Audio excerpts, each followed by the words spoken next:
오늘의 플러스, 잘 나가는 우리 반도체 올해의 승부처는 어디가 될지 알아봅니다. 이영수 HSL 파트너스 대표 모셨습니다. 어서 오세요. 네, 안녕하십니까. 예, 대표님, 요즘 우리 증시에서 가장 잘 나가는 주인공 하면 반도체를 꼽을 수 있을 것 같습니다. 올해 우리 기업들의 실적, 반도체 기업들이요, 어느 정도까지 기대해도 될까요? 네, 뭐 반도체 기업들 실적이라고 하지만 실제로는 삼성전자고 SK 하이닉스 그렇다고 봐야죠. 네, 두 회사가 하드캐리 한다고 봐야 되는데요. 예. 일단 이제 작년 9월에 어떤 시장의 컨센서스라고 하는 거 있잖아요. 네. 두 회사의 영업이익, 그러니까 2026년에 영업이익 총합이 어느 정도 될까 전망했던 게 한 100조 원 정도였어요. 두 회사가. 그래서 삼성전자가 한 50조 중반, 하이닉스가 한 40조 중반 이 정도 봤거든요. 예. 근데 작년 말 기준으로 보면 컨센서스가 대충 한 2배 올랐습니다. 그래서 220조 예. 정도까지. 그래서 삼성전자가 한 120조, SK하이닉스가 한 100조. 자, 여기서 이제 대충 다 올라갔다 생각했거든요. 네. 근데 1월에 지금 두 회사의 컨센이 또 올라갔습니다. 그래서 또요? 네. 그래서 지금 현재는 삼성전자와 SK하이닉스의 영업이익 컨센, 올해 컨센서스가 한 300조까지. 이야. 네. 그래서 올해 전체 상장사 이익의 50에서 60% 정도 비중을 차지할 것 같습니다. 두 회사가요. 네네. 야, 이 반도체 진짜 슈퍼 호황이네요. 이렇게 된 배경에는 우리가 원래 잘했던 메모리 반도체 시장의 흐름도 좋아서인가요? 어떻습니까? 네, 맞습니다. 일단 메모리 가격이 급등했다라고 봐야 될 것 같고요. 그럼 메모리 가격은 왜 새삼스럽게 급등을 했냐? 예. 일단 이제 AI 혁명이라는 사이클, 이번 사이클을 좀 이제 말씀드리면 AI 혁명이 시작된 거는 2022년 11월에 챗GPT라고 하는 모델이 나오면서 시작이 된 거거든요. 그때부터 2023년, 4년, 5년 이렇게 이제 3년 동안 사이클이 지속이 됐는데 일단은 2023년 4년까지는 그냥 HBM이라고 하는 엔비디아 GPU에 필요한 그 HBM만 계속해서 호황이었고요. 그리고 이제 우리가 지금 범용 메모리라고 하는 D램이나 낸드 플래시 같은 아이템들은 별로 재미가 없었습니다.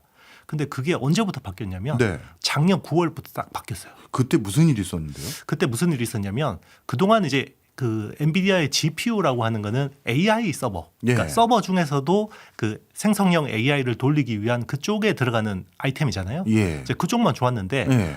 8월 말부터 세계 클라우드 1위 사업자인 아마존이 일반 서버용 반도체 주문을 확 늘리기 시작했어요. 예. 그게 이제 일반 서버용이라고 하면 우리 2016년, 17년, 18년 그때 슈퍼 사이클 때 예. 투자했던 일반 서버가 이제 교체 수요가 시작이 됐고요. 예. 그리고 이제 이게 그 AI 인프라라는 게 그동안에는 AI가 학습을 하는데 초점이 맞춰져 있었거든요. 네. 그래서 데이터 학습하는 데서 이제 추론 쪽으로 전환이 되면서 이제 그 메모리 수요가 폭증했는데 일단 제일 먼저 반응한 거는 범용 D램이었습니다. 네. 그러니까 서버에 들어가는 D램이 좋았고 그게 9월, 10월, 11월, 12월, 1월까지 좋았는데요. 자, 이제 뭐 여기서 다 좋아졌겠다라고 예. 생각하고 있었고 낸드 플래시는 사실 크게 관심이 없었어요. 맞아요. 왜냐하면 낸드 플래시는 AI 인프라에서는 사실 굉장히 별로 중요하지 않은 반도체였거든요. 예. 그런데 이제 또 중요한 변곡점이 있는데요. 1월 들어서 엔비디아의 젠슨 왕 CEO가 네. CES 2026에서 기조연설을 하는데요. 거기서 낸드 플래시를 AI 인프라에서 매우 중요하게 쓰겠다라고 했죠. 그게 이제 조금 이제 어려운 용어로 KV 캐시. 그러니까 네. 이제 KV 키 밸류 캐시라고 하는 건데 이게 뭐냐면 예. AI가 사람처럼 장기 기억을 기억할 수 있게 오랫동안 기억할 수 있게 별도의 스토리지 공간을 만들겠다. 그래서 이제 낸드 플래시가 완전히 환호하게 된 거죠. 예, 그렇군요. 야, 호재가 계속 쌓여가네요. 근데 올해부터는 CS를 봐도 그렇지만 뭐 피지컬 AI라고 해서 로봇 또는 자율주행 이런 것들이 또 각광받을 것 같은데 이것도 뭐 메모리 시장에 호재로 작용할까요? 네, 맞습니다. 일단 그러면 왜 AI에다가 갑자기 장기 기억에 대한 그 어떤 기능을 추가를 하게 되냐면 네. 이게 이제 AI가 이제는 응용이 돼야 되잖아요. 예. 이제 응용이 돼야 되는데 대표적인 응용처가 에이전틱 AI. 예. 그러니까 AI가 사람의 완전한 비서 역할 해주는 그 역할 그리고 이제 피지컬 AI라고 해서 이제 공장이나 이런 현장에서 이제 사람의 대신해서 일을 해야 되거든요. 네. 그러려면 장기 기억을 해야 돼요. 왜냐하면 그동안에는 우리가 LLM이라고 하는 그 언어 모델은 네. 그냥 이제 사실 좀 챗봇처럼 좀 재미의 관점이 있었잖아요. 그렇죠. 그래서 뭐 이렇게 한참 이야기하다가 사용자가 누군지 까먹는 거죠. 그래서 뭐 한참 이야기하다가 그런데 혹시 누구세요? 뭐 이렇게 다른 예. 사람인 것처럼 착각하기도 하고 자, 그런 문제들이 있어서 그때는 그냥 좀 재미로 넘어갈 수 있는 부분들이 있는데 에이전틱 AI라는 거는 이 AI한테 내가 뭔가 명령을 하면 이 친구가 나 대신 결제도 해야 되고 예. 뭐 어떤 사이트 들어가서 뭔가 대신 일도 해줘야 되고 그러면 굉장히 나에 대해서 잘 기억을 해야 되거든요. 예. 그래서 그 기능이 또 중요했던 거고요. 음. 그리고 현장에서 피지컬 AI라고 하면 휴머노이드 로봇이 사람 대신해서 일을 해야 되는데 예. 어제까지 같이 잘 일하다가 그러면 아. 현장에 어떤 여러 가지 데이터들이 있을 거 아니에요. 그렇네요. 네, 그런 것들을 기억을 해야 되는데 기존의 AI 시스템으로는 이게 한계가 있었던 거죠. 예. 그래서 젠슨 왕이 ICMS, 그러니까 Inference Context Memory Storage라고 하는 별도의 키 밸류 캐시를 담아둘 수 있는 그러니까 사람의 해마처럼 그런 어떤 메모리를 추가한 겁니다. 네. 야, 이거 우리나라 양대 반도체 회사들은 호재가 계속 쌓여만 가는 것 같은데.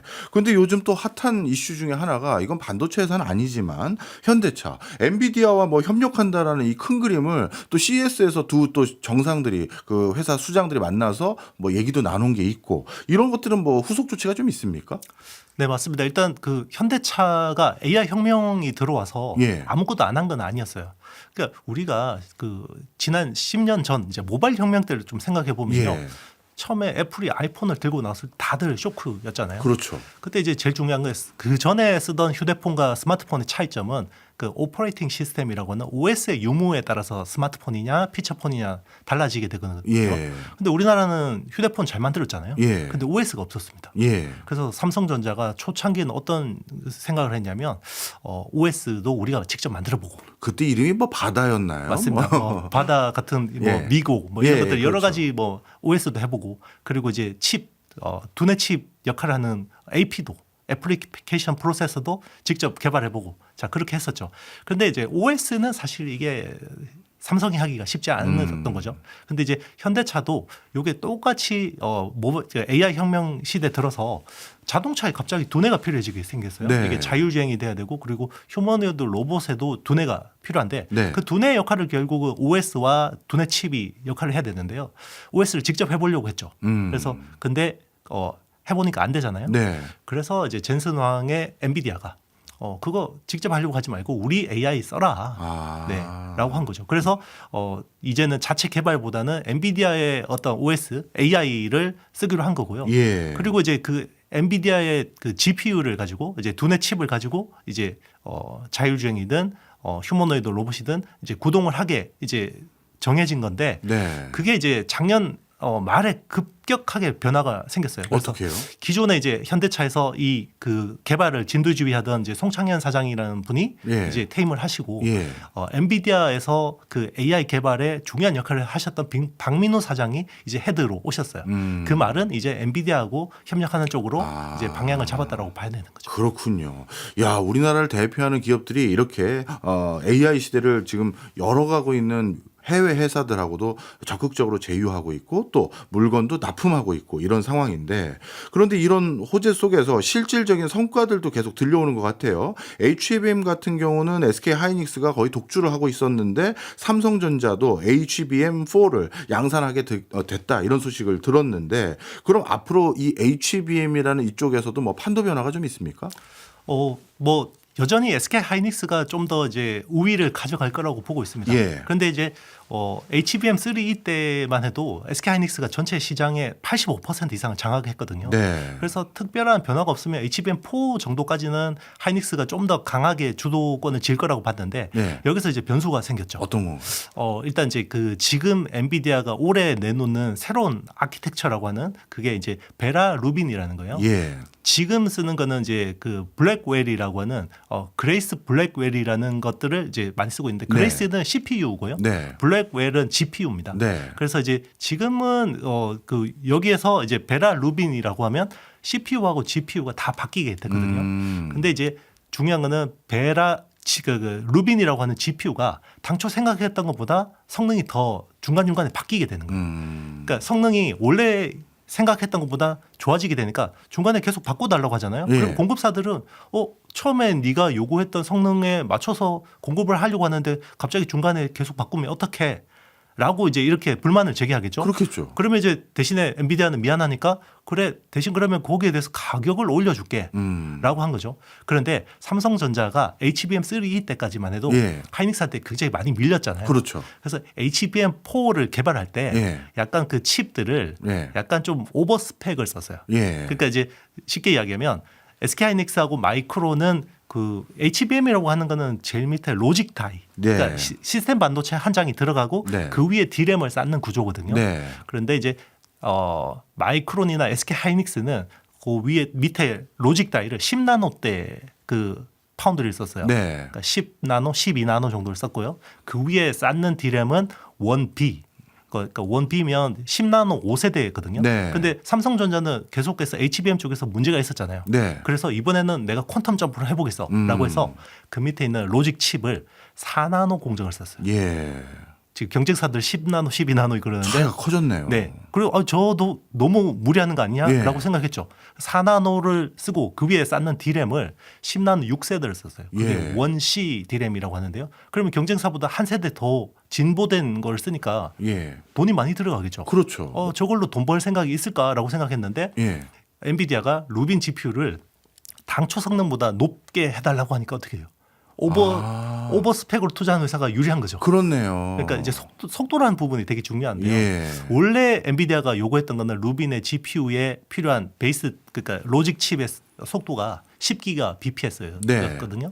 근데 그 뒤로 우리가 11기가 bps로 좀 더 올려줘라고 했고 지금은 11.7기가 bps가 지금 표준입니다. 네. 그러면 처음에 10나노 때 그 로직 칩을 베이스 다이를 썼던 회사들은 좀 굉장히 곤란하겠죠. 그렇네. 근데 삼성전자는 원래 굉장히 고성능 칩을 썼기 때문에 상대적으로 좀 유리한 측면이 있습니다. 그렇군요. 네. 어떻게 보면 AI 속도가 점점 가속화되면서 발달하면서 삼성전자의 오버스펙 제공이 기회가 될 수도 있는 여지가 있는 거군요. 네, 맞습니다. 자, 그러면 엔비디아가 어떻게 보면 지금 우리나라 반도체 수요의 중심이 돼가고 있는 것 같은데 엔비디아의 AI 가속기 이거에 대한 수요는 여전히 뜨거울까요? 아니면 앞으로 뭔가 엄청난 다른 대항마가 나올까요? 엔비디아에 대한 수요는 여전히 뜨거울 것 같은데요. 예. 그런데 엔비디아가 이거를 시장이 요구하는 수요를 다 못 채워줘요. 그러니까 못 채워주니까 경쟁자들이 이제 들어올 수 있는 틈이 생긴 거고요. 네. 거기를 이제 자체 설계 칩이라고 하는 에이직 반도체들이 이제 치고 들어오는 상황이 되고 있습니다. 예. 그 에이직 반도체 회사는 어느 회사들을 우리가 대표주라고 생각하면 될까요? 일단 이제 빅테크들이 자체 설계를 합니다. 예. 그래서 이제 빅테크 뭐 대표적으로 뭐 구글, TPU. 네 맞습니다. 예. 구글 TPU도 있고 뭐 마이크로소프트의 마이야 예. 뭐 200, 뭐 그런 것들도 있고 메타의 MTIA 같은 칩들도 있고요. 그리고 예. 뭐 아마존의 뭐 트레이니엄, 인퍼런시아 이런 칩들이 있습니다. 네. 그런데 이제 그런 칩들을 보통 그 설계를 하면 예. 요거를 그냥 파운드리에 바로 던져줄 수가 없어요. 왜요? 그러니까 중간에 네. 이런 것들을 서버 칩에 쓸 수 있게 이걸 디자이닝 해주고 또 이제 설계를 상당 부분 추가해야 되는 업체가 필요한데요. 거기서 브로드컴이라는 회사가 대부분 빅테크 전체 한 70% 정도는 브로드컴 쪽으로 온다고 보시면 돼요. 네. 그래서 브로드컴이 다 잘 마무리해서 요거를 회로를 잘 그려서 이제 TSMC 같은 파운드리한테 이제 연결해 주는 거고요. 네. 뭐 그 일부 이제 영역을 마벨 테크놀로지라고 하는 회사들이 이제 그쪽 이제 담당을 하고 있습니다. 이제 언급되고 있는 회사들이 각각 어떤 역할을 하고 있는지 이해가 됩니다. 근데 또 한 가지 의구심이 있는 게요. 지금 말씀 주신 걸 보니까 엔비디아가 잘 못 나가는 게 아니라 다 지금 수용을 못 해줄 정도로 반도체 수요가 많아서 지금 다른 대체제들까지 조금씩 등장하고 있는 상황인데 그런 건 달리 말하면 TSMC를 비롯해서 삼성전자, SK 하이닉스에 대한 수요도 더 많아지는 거 아니겠습니까? 그럼 지금부터 삼성전자도 생산 라인 늘리거나 공장 착공하거나 SK 하이닉스도 마찬가지고요. 그래야 될 것 같은데 뭐 생산 라인 더 늘린다 이런 소식은 잘 안 들려요. 그거 왜 그럽니까? 그러니까 이게 그 메모리 업황이 이렇게 6개월 전만 해도 이렇게 좋아질 거라고 예상한 업체가 아무도 없었어요. 예. 그거는 이제 메모리를 사는 쪽도 그렇고 파는 쪽도 그렇죠. 예. 그러니까 AI 기술이 갑자기 막 변해버린 거거든요. 예. 그러니까 준비를 안 하고 있었죠. 그런데 지금 뭐 투자를 안 하는 건 아니에요. 이게 이제 시장에 오해가 있는데 메모리 3사가 뭐 지금 왜 캐파를 안 늘리냐라고 네. 하는데 기존에는 그 캐파 그러니까 생산 능력이라는 걸 어떻게 늘렸냐면 기존에 공장을 크게 지어놔요. 네. 미리. 네. 그래서 필요한 만큼만 썼습니다. 그래서 남는 공간들을 비워놨거든요. 네. 그럼 여기에는 생산 설비만 갖다 놓으면 생산이 되잖아요. 예. 근데 지금은 또 공교롭게도 그 클린룸 공간이 없어요. 왜요? 다 썼습니다. 이미 네. 빈 공간마저도. 네. 그래서 이제 지금 투자하는 것들은 대부분 새로 땅 파고 이제 막 공장 지으려고 하는데 지금 투자하는 것들은 땅 파고 클린룸 짓고 하면 한 2027년 말이나 2028년. 아이고. 네. 그러니까 그때까지는 생산이 안 되는 거죠. 그렇군요. 네. 혹여나 2027년, 2028년 됐었을 때 반도체 수요가 확 꺾여서 생산 라인 늘려놨는데 우리 오히려 큰 손실 볼 그럴 걱정은 안 해도 되는 겁니까? 가능합니다. 그래요. 네, 우리가 이제 반도체 사이클이라는 게 항상 그런 식으로 끝났잖아요. 그렇죠. 네, 항상 뭐 수요가 너무 폭증하니까 그러면 사는 쪽에서는 그 자기네들이 필요한 양보다 엄청 부풀려서 주문을 하거든요. 네. 그러면 이게 엄청난 공급 부족이구나라고 해서 이제 생산량을 늘리면 그때 와서 미안한데 우리 원래는 100이 필요했는데 50만 가져갈게. 이게 오더 컷이라고 하거든요. 예. 그게 결국 사이클 끝물이었거든요. 이제 이번에도 충분히 가능합니다. 네. 그렇지만 이제 몇 번 당했잖아요. 예. 이제 파는 쪽에서 메모리 3사들이 워낙 많이 당했기 때문에 이번에는 굉장히 조심스럽게 생산 능력을 늘리는 쪽으로 가고 있습니다. 우리 입장에서는 D램 수요도 높아졌고 아까 말씀 주셨던 것처럼 낸드 수요도 높아졌다고 하니까 이 생산 라인을 더 증설해야 될 분야도 많을 것 같고요. 그런 상황에서 엔비디아나 이런 데에서 요구하는 상황까지 부합하는 형태로 생산 라인을 늘려야 되니까 이 기자재나 이런 거 수급도 원만히 하는 게 중요하겠는데요. 네, 맞습니다. 그래서 뭐 우리가 흔히 반도체 이렇게 빅 사이클이 오면 뭐 슈퍼 사이클이 오면 그 밑에 있는 반도체 소재 부품 장비 업체들도 같이 좋아지잖아요. 그런데 이제 저도 이런 사이클은 처음입니다. 이런 슈퍼 사이클 처음인데 네. 과거 사이클은 보통 이 정도 사이클이 좋아지면 물량이 늘어요. 그래서 네. 캐파 투자를 굉장히 많이 합니다. 그래서 그 밑에 있는 소재 부품 장비 업체들이 낙수 효과를 누리는데요. 네.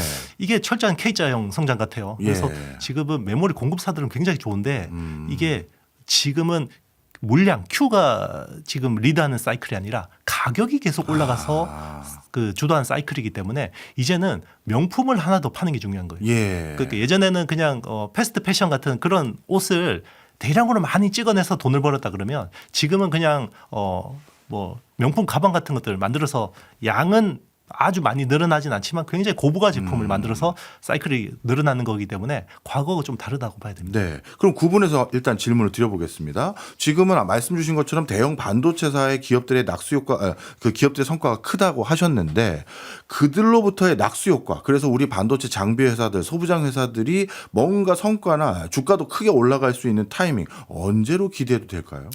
일단 지금은 이제 공장 텁하고 이제 그 팹이라고 하는 걸 짓잖아요. 예. 그러면 이제 그때 필요한 장비들이 제일 먼저 수주가 나오는 것들이 우리가 흔히 인프라라고 하는 장비들입니다. 네. 그래서 뭐 클린룸에 들어가는 회사들라든지 아니면 거기 필요한 진공 펌프라든지 네. 아니면 이제 반도체에 굉장히 많은 케미컬들이 필요하잖아요. 예. 그런 것들을 안정적으로 공급하는 인프라 장비 업체들. 그런 업체들은 올해부터 수주가 나옵니다. 올해부터. 네. 그런데 이제 우리가 주식 시장에서 큰 업체들은 보통 그 생산 장비를 하는 회사들이거든요. 예. 그런 회사들은 아마 내년 정도는 돼야지 본격적으로 수주가 나오지 않을까 생각합니다. 그렇군요. 단계적으로 그래도 호재가 기다리고 있긴 하는 거군요. 네, 맞습니다. 그러면서 또 한 가지 중요한 말씀 해주셨던 게 이제 명품을 만들 때가 됐다 얘기해 주셨습니다. 그 명품을 만드는 대표적인 분야가 파운드리. 저희는 이렇게 이해하고 있거든요. 우리 기업들의 파운드리에 대한 지금 상태, 상황 어떻습니까? 일단 이제 뭐 전 세계적으로 대만의 TSMC라고 하는 회사가 압도적인 1등이고요. 너무 독주하는 것 같아요. 맞습니다. 시장 점유율로 보면 70%가 아유, 넘습니다. 예. 세계 2등이라고 하지만 초라한 우리 삼성 파운드리가 있죠. 네. 삼성 파운드리는 그래도 전 세계에서 7나노 미만의 선단 공정을 할 수 있는 유의한 회사예요. 예. 그래서 TSMC하고 삼성 파운드리 정도밖에 없고 인텔은 생산한다고 하지만 실질적으로 네. 외부에서 그런 프로젝트를 해본 경험은 없고요. 예. 물론 이제 그 미세 공정에 대한 기술은 있습니다만은 실제로 파운드리 해본 경험은 없거든요.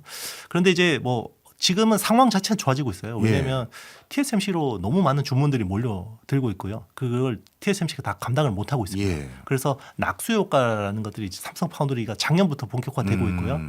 그래서 TSMC 쪽에 번호표 뽑고 기다렸던 회사들이 너무 이게 자기 순서가 안 오니까 그냥 이제 삼성 파운드리를 찾아오는 경우가 있었고 네. 그게 대표적으로 작년 6월에 테슬라 아. 165억 달러 규모의 큰 딜, 계약을. 계약이 됐고요. 네. 그게 이제 TSMC 원래 파운드리를 쓰다가 이제는 너무 순서가 늦어지니까 이제 삼성 파운드리를 왔던 측면이 있고 또 하나는 이제 그 삼성 파운드리하고 협력을 해서 약간 정말 이제 전용 파운드리처럼 뭔가 공동 개발, 네. 아직 그냥 피를 섞는 수준의 협력을 하자 그런 의미도 있는 것 같아요. 그래서 지금 테슬라의 AI 6라는 칩만 하고 있지만 일론이 생각보다 삼성 파운드리가 대응을 잘해주고 하니까 최근에는 다른 후속 칩들 뭐 그 원래 TSMC로 100% 주기로 했던 칩 AI5 같은 칩들도 주고 있고 네. 그리고 이제 일론은 지금 스페이스X라는 회사도 있고 그리고 XAI라고 하는 회사도 있잖아요. 거기에 네. 이제 그록이라는 모델이 있는데 거기에 필요한 칩들도 많거든요.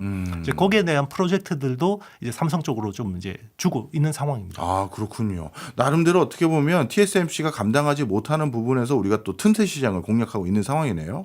근데 혹여나 이러다가 또 TSMC가 이러다가 또 삼성이 우리 따라잡는 거 아니야라는 생각 때문에 더 생산 캐파를 확 늘릴 가능성. 그래서 우리에게 물줄기가 좀 오고 있는 게 다시 글로 갈 가능성은 없습니까? TSMC 규모에서는 네. 자기들 입장에서는 엄청난 투자를 단행하고 있습니다. 지금 하는 게. 네. 아. 그래서 올해 지금 투자하기로 한 규모가 역대급 투자고요. 전년 대비해서도 올해 자본 지출 계획이 전년 대비해서도 35에서 40% 정도거든요. 그러니까 이 정도 회사에서 이런 큰 규모의 투자를 하는 것은 쉽지 않은 상황이고 그렇죠. 네. 그럼에도 불구하고 수요 증가 속도가 더 빠릅니다. 야, 이걸 우리가 잘 노리면 좋을 것 같은데요. 그런 과정에서 우리가 또 주목해야 될 이벤트가 3월 달에 있을 예정인 엔비디아의 개발자 행사잖아요. 이때마다 우리에게 어떻게 보면 발주해주는 엔비디아가 뭐 하느냐, 이게 우리에게 또 중요한 기회가 될지 위기가 될지 판단할 수 있는 중요한 포인트일 것 같은데 어떤 점에 이번에 주목해야 될까요? 일단은 엔비디아가 고맙죠. 우리 입장에서는. 그렇죠. 왜냐하면 엔비디아가 HBM이라는 아이템을 쓰면서 메모리에서 고부가 시장이 새로 생긴 거잖아요. 예. 근데 이제 HBM이 계속 공급이 부족하다 보니까 젠슨 왕이 루빈 CPX라고 하는 추론 전용 칩을 만들었어요. 네. 그 루빈 CPX는 HBM이 아니라 GDDR7이라고 하는 그래픽 디램이 쓰입니다. 예. 그러니까 갑자기 그래픽 디램 가격이 치솟기 시작했죠. 예. 그런데 이제 엔비디아가 또 AI 서버에다가 기존에는 원래 DDR5라고 하는 디램을 주로 썼거든요. 근데 그 공급이 너무 부족하니까 원래 우리 스마트폰이나 PC에 들어가는 디램이 그 모바일 디램이라고 합니다. 여기 예. LPDDR이라고 하는 칩인데요. 요걸 갑자기 서버에다 갖다 쓰기 시작하니까 예. 여기 가격이 폭등했죠. 예. 그리고 1월에 갑자기 이제 메모리가 더 없으니까 이제는 낸드를 끌어다 쓰겠다라고 하니까 낸드 가격이 폭등했죠. 예. 그래서 이번에도 기대하는 건 혹시나 또 남는 메모리가 없나 거기에 또 엔비디아가 새로운 어떤 개발 로드맵을 만들어서 또 메모리의 수요를 더 폭증시켜 줄 수 있지 않을까 이런 예. 기대감이 있고요. 아. 그리고 이제 곧 공개가 되는 베라 루빈이라고 하는 그 칩 예. 여기에 대해서 지금 얼마나 또 지금 생산 계획이나 이런 것들이 안정적일까. 그리고 올해 중요한 게 에이전틱 AI와 네. 그리고 피지컬 AI라는 키워드가 올해 AI 사이클에서 매우 중요한데 거기에 대한 또 힌트들이 상당 부분 나올 것 같습니다. 야, 이거 말씀 듣고 보니까 지금 없어서 못 파네라는 생각이 들고 이 우리 거를 받아가는 사람들도 지금 이게 비싸졌고 공급도 제대로 안 되니 다른 거 찾고 하다 보니까 줄줄이 가격 인상이 계속되는데 이 경영자들이라는 분들이요, 이 구조 계속 놔두지 않거든요. 이러다가 삼성전자, SK 하이닉스가 오히려 갑이 되겠네 이런 거 지켜볼 사람들이 아니거든요. 이러다가 혹시 한국 말고 중국에도 이제 반도체 만드는 메모리 반도체 만드는 회사들이 있다고 하는데 글로 발길을 돌리는 건 아닐까요? 여기서 우리 메모리 산업 입장에서 축복인 상황이죠. 그래요? 네. 그게 이제 미중 패권 전쟁입니다. 예. 만약에 과거처럼 세계가 평평한 상황이었다 그러면 예. 중국산 칩을 쓰려고 했을 거예요. 예. 미국 기업들이. 그런데 지금 쓰는 칩들은 수요를 지금 촉발하는 건 결국 서버거든요. 그렇죠. 네. AI 인프라입니다. 네. 그런데 거기에 중국산 칩을 썼다가 혹시나 스파이웨어나 이런 걱정들이 있지 않습니까? 아니 근데 디램은 그냥 그런 네. 그 중요한 기기가 아니지 않잖아요. 부품이나 그런 게 아니잖아요. 그래도 이제 미국 입장에서는 깨름칙한 거죠. 아, 그렇군요. 네. 일단은 이제 배제하고 보는 거고 또 한 측면이 중국이 이제 메모리 회사들이 많습니다. 예. CXMT라고 하는 창신 메모리가 디램을 꽤 잘 만들고 예. 그리고 이제 YMTC라고 하는 낸드 플래시 업체는 낸드를 정말 이제 글로벌 수준까지 만들거든요. 네. 그런데 이제 이 회사들은 B2C 제품 흔히 네. 이야기하는 스마트폰이나 PC용 칩은 잘 만들어요. 그런데 서버에 들어가는 칩들은 좀 안 되는 부분이 있는데 아직 경험이 일천한가 보죠. 경험도 그렇고 기술력도 그런데요. 왜냐하면 이 용도가 달라요. 예. 우리가 스마트폰이나 PC가 갑자기 작동을 안 할 때가 있거든요. 그렇죠. 얘가 갑자기 멎어버리는 거죠. 맞아요. 예. 그러면 어떻게 합니까? 전기를 껐다가 켜죠. 저희는 다 껐다 키죠. 껐다 키면 다시 돌아갑니다. 예. 그죠? 근데 서버는 절대 전기를 끄면 안 됩니다. 아. 네, 서버에 전기가 나가면 큰일 나요. 그러면 이걸 다시 부팅하잖아요. 예. 그전 성능이 절대 안 나옵니다. 아, 그렇군요. 네, 이거 굉장히 민감한 제품이기 때문에 예. 그래서 보통 서버용 칩에는 자체 오류를 찾아내고 스스로 오류를 어떤 개선하는 네. 기능들이 있습니다. 그게 아. 보통 ECC라고 하거든요. 에러 커렉션 코드라는 것들이 네. 있는데 그런 쪽에서는 이제 중국산 칩을 쓰면 일단 반도체를 한번 꽂으면 얘가 수명이 죽을 때까지 써야 되는데 네. 그런 안정성이 떨어집니다. 아, 이제 이해가 됐습니다. 자, 지금까지 우리 대표님이 말씀해 주신 내용을 쭉 보니까요. 진짜 한국 반도체 산업 물 들어오는구나 이런 생각이 확실히 듭니다. 그렇다면 이걸 더 생산 캐파를 늘리거나 더 적극적인 대응을 하고 또 파운드리도 앞으로 더 해야 되잖아요. 그걸 할 만한 반도체 전후방 인프라, 뭐 인력 공급부터 전력, 그다음에 물, 이 또 뭐 케미컬도 마찬가지고 이런 것들은 우리가 이미 웰메이드된 준비된 상태입니까? 많이 부족하죠. 아. 네, 여전히 뭐 이런 생태계들이 아직까지 취약한 부분이 많습니다. 그렇군요. 왜냐하면 장비는 여전히 미국 쪽에 상당 부분 의존하고 있고요. 우리가 이제 소재 부품이라고 하는 쪽은 여전히 일본에 많이 의존하고 있습니다. 그럼에도 불구하고 우리가 이제 생태계 어떤 반도체 후방 생태계가 계속해서 좋아지고 있는 건 분명한 것 같습니다. 그렇군요. 그럼 뭐 우리 청취자분들이 궁금해하실 테니까 반도체 관련해서 요즘 투자하신 분들도 많고 그리고 우리나라 코스피 전체는 반도체 회사들 특히 이 양강이 주가가 올라야 같이 올라가는 구조지 않습니까? 좀 더 기대감을 가지고 쳐다보고 있어도 될까요? 네, 일단 저는 올 상반기까지는 최소한 네. 이제 뭐 하반기는 안 좋다는 건 아니고요. 예. 일단 확실하게 상반기까지는 좋을 것 같습니다. 그래서 삼성전자와 SK 하이닉스, 뭐 현대차 같은 대형 기업들은 상반기까지는 좋을 것 같은데, 근데 이제 1월이 네. 우리나라 1월 주식시장 이런 시장이 없었어요. 예. 역대급으로 코스피와 코스닥이 둘 다 지수가 20% 이상 그러니까요. 올랐거든요. 그래서 이게 좀 주가가 좀 과열 구간에 와 있는 건 분명합니다. 그렇군요. 그래서 일단은 2월은 조금 쉬어갈 가능성 쪽에 좀 무게를 두고 있는데 뭐 최근 시장을 보면 제가 자신이 좀 없어지긴 합니다만 너무 과열돼서. 네. 그래서 이제 지금은 조금 이제 어떤 이격이라고 하는 것들이 예. 좀 많이 벌어져 있거든요. 그래서 조금 이제 조심하시는 게 좋을 것 같고 네.